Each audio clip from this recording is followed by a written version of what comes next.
What if Pierce Brosnan returned for Casino Royale? Well, he almost did, and it would have been directed by Quentin Tarantino, set in the 1960s and shot in black and white. So let's dive in and find out why it was never made, and also what could have been Casino Royale. Before we dive in, a quick shout out to this video's sponsor, Private Internet Access. Watching any major streaming service without a virtual private network, or VPN for short, is like going to a theme park with countless exciting rides but being restricted to only a few based on your ticket type. And that's because even though streaming services have extensive catalogs, different content is available in different regions around the world. Private Internet Access, however, helps you overcome these restrictions by giving you the option to change your IP address to one from 91 countries in all 50 US states, allowing you to gain access to content that's only available in those locations. And that's one of the main things I use it for, as I need to watch a lot of movies in order to write and research my videos. However, not every movie is available in my region. For example, if I had to make a video on any of Stanley Kubrick's films, they're not currently available on Netflix where I live. That's why I use Private Internet Access to change my IP location so I can watch them. A VPN, though, isn't just about streaming. It's also essential for security. That's why Private Internet Access hides your IP address and encrypts your internet connection,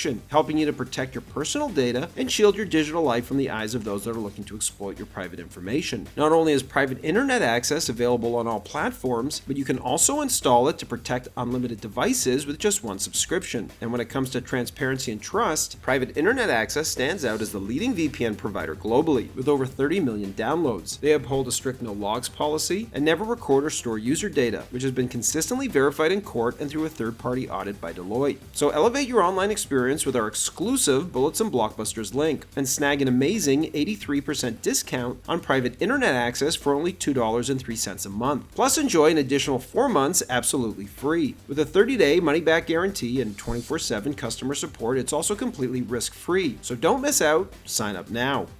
In 1954, flamboyant Russian actor and director Grigory Ratov was in Cairo, Egypt, acting and directing in a film titled Abdullah the Great. Allegedly, with the Italian producers unable to get into the country, Ratov stole 10,000 pounds in cash and hoped to escape at the Cairo airport, where he prayed to God, saying, "If I get through with the cash, I'm going to buy a Time magazine when we land and use the money to purchase the film rights to the first book I read a review of." That book turned out to be Casino Royale, which also happened to be writer Ian Fleming's first James Bond novel. However, Ratov thought Bond was stupid and the character unbelievable, which is why he wanted to make him a woman, rename him to Jane, and cast actress Susan Hayward. Despite Ratov's efforts, he was never able to secure the funding necessary to produce the film, before he passed away in 1960. After his death, his agent, Charles Feldman, purchased the film rights from Ratov's widow. During this time, Fleming sold the rights to the rest of his James Bond novels, excluding Thunderball, to producer Harry Saltzman, who together with Cubby Broccoli, who actually got to start working for Feldman, would end up releasing Dr. No in 1962. Feldman, who had been struggling to get Casino Royale made, would then approach his former employee, Cubby Broccoli, and his partner, Harry Saltzman, about producing Casino Royale together, but they balked at his proposed profit split and refused to make the film until they finished on Her Majesty's Secret Service sometime in the late 60s, which was too long a wait for Feldman to recoup his investment. Broccoli, now a major producer, told Feldman that while he liked him, he couldn't work for him again, and his former boss was going to have to go make the picture on his own. And that's exactly what Feldman would do. But his take on Casino Royale would end up being a spoof. And while it's claimed that the decision to turn it into a comedy was made to differentiate it from the Connery films, it's rumored that Feldman made it a parody out of spite, hoping to hurt the brand by mocking it in response to Broccoli refusing Feldman's terms. Obviously, that wouldn't happen, and in the mid-90s, Quentin Tarantino would try to acquire the rights to Casino Royale for himself, intending to make the movie as his follow-up to Pulp Fiction. However, he'd be unsuccessful, as the film rights would finally be reunited with the official Bond franchise right in the middle of Pierce Brosnan's run of films. Brosnan had originally signed on for 4 pictures, but after the outlandish Die Another Day, questions arose as to where the franchise should and could go from there, as many felt the film had pushed the boundaries of believability too far, featuring an ice palace and invisible car. In response to this, the producers began working on a fairly down-to-earth spin-off film for Halle Berry's Jinx. Meanwhile, Quentin Tarantino, hot off of Kill Bill, announced that he finally wanted to remake Casino Royale, which many up to that point had called unfilmable, since it centers around a baccarat game, which was fine by Tarantino, who was drawn to making a small-scale film as a response to the over-the-top Die Another Day. It's important to note that up until Casino Royale, all of the James Bond films existed in the same continuity, regardless of the fact that 5 different actors had played them, and the films had that stretched over a 40-year period. And while many thought that Tarantino wanted to make a standalone film, he actually wanted to set his film in the 1960s, right after the events of On Her Majesty's Secret Service, feeling Bond should be vulnerable and in mourning when he falls in love with Vesper Lynd. Tarantino really wanted his movie to be a faithful adaptation of the book, complete with actual narration. He also wanted to film it in black and white, and while the final film is a pretty faithful adaptation of the novel, there are several key differences, which wouldn't have been present in Tarantino's version. Most notably, Tarantino's version wouldn't have centered around a poker game, but a baccarat game, which is not only what's played in the novel, but also what Brosnan's Bond plays in GoldenEye. Additionally, Le Chiffre would have invested and lost money in a chain of French brothels, which closed following the Martha Richard law. As a result, Tarantino's movie would have had no airport sequence or shorting of airline stocks, which was inspired by a book the writers read about a sell-off of airline stocks the day before 9/11. There also wouldn't have been the iconic parkour sequence, which was inspired by the sport's rising popularity and served to introduce us to Craig's version of the character, as he catches up to a far more skilled opponent. However, even though Tarantino's version wouldn't have had these large-scale action scenes, it would have been rife with the tension and suspense he excels at, like the opening to Inglourious Basterds or even the basement scene, which would have made Tarantino's Casino Royale a gripping spy thriller. The ending also would have been different, as Vesper commits suicide in the book and leaves Bond a note, explaining that she could never get a fresh start without putting him in constant danger. And just like the book, the last scene in Tarantino's version would have seen Bond reporting on Vesper's duplicity to his superiors, as he tells them that the bitch is dead. Tarantino's version also would have featured Pierce Brosnan as Bond, as Tarantino was a huge fan, reportedly banging his fists on the table over drinks with Brosnan, telling the actor that he's the best James Bond.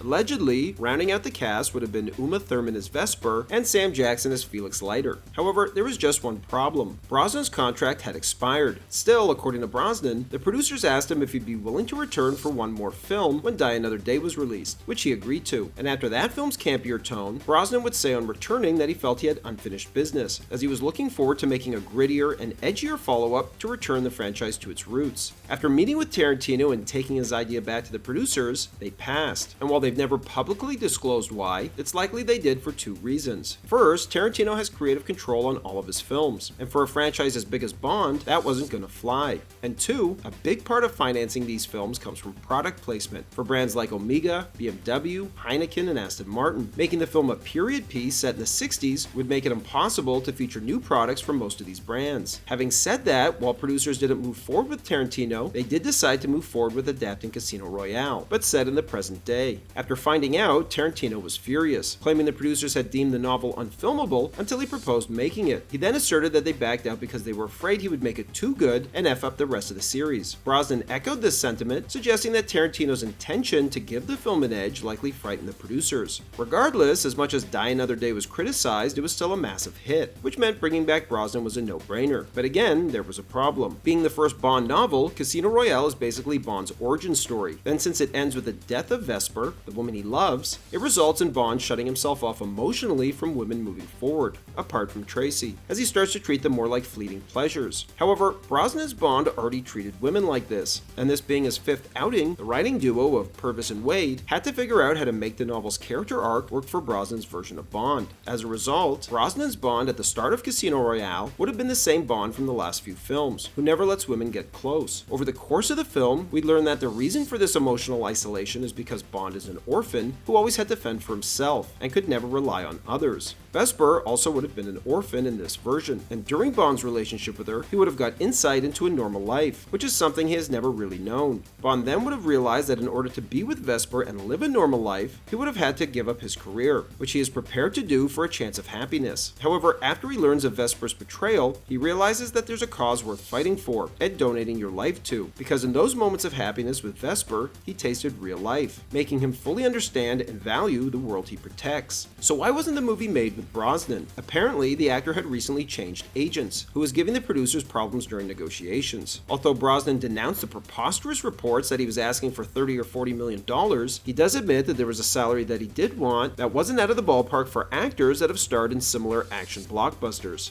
After getting a call telling him that the producers were looking to go in a new direction, Brosnan would say, "I was terribly upset," and for all of that to go down in one phone call was highly disappointing. disappointing. After Brosnan was dropped, the Jinx spin-off film was also, as plans moved ahead to break from the Bond series continuity and completely reboot the franchise, aiming to do for Bond what Batman Begins had done for Batman. To direct it, the producers once again turned to Martin Campbell, after he successfully relaunched the franchise with GoldenEye a decade earlier. After reading Purvis and Wade's script though, he didn't like it, feeling Bond was his usual self and that the script was just filled with tons of action scenes. To rewrite it, he turned to Paul Haggis, hot off of winning an Oscar for Crash, who he asked to make the script grittier, more realistic, and to make Bond a fundamentally more interesting character. The first thing Haggis changed was the ending. Originally, the film ended with a videotaped confession from Vesper, after Bond finds her dead on the bed. Then Bond would have spotted a man we never saw before running across St. Mark's Square to collect the money from the bank, prompting Bond to go after him before the film concludes with Bond battling the bad guys in the sinking house. Haggis changed this so that Vesper is in the house, and Bond chases after her to try and kill her before changing his mind to try and save her. His inability to do so would come to haunt him forever, resulting in him becoming a cold-blooded killer. To play Bond, Martin Campbell and the producers narrowed their choices down to 6 or 7 actors. Hugh Jackman was approached early on to gauge his interest, but after the over-the-top Die Another Day, he was worried about the direction of the franchise, and also having to juggle playing Bond and Wolverine, so turned it down. After seeing the final film, he'd simply say, "Oops." And while other actors were considered, like Karl Urban, the only other actor who was seriously in contention with Daniel Craig was Henry Cavill, who Campbell would say was really good but too young at the time. However, Campbell felt the actor would eventually be a big talent regardless. And while Daniel Craig would win the role, his casting wasn't without controversy, as several critics felt he didn't fit the tall, dark, handsome, and charismatic image of Bond fans have come to know, especially with his blonde hair, which he refused to dye brown for the role. Eventually, critics would be won over, as Casino Royale would go down as one of the all-time great Bond films. Still, it's interesting to wonder what a Quentin Tarantino version of the film would have been like, starring Pierce Brosnan. But alas, it wasn't meant to be, as once Tarantino heard that the producers weren't going to be bringing back Brosnan, that killed Tarantino's interest in the project. Thanks for watching everybody, and don't forget to like and subscribe to Bullets and Blockbusters for more great content.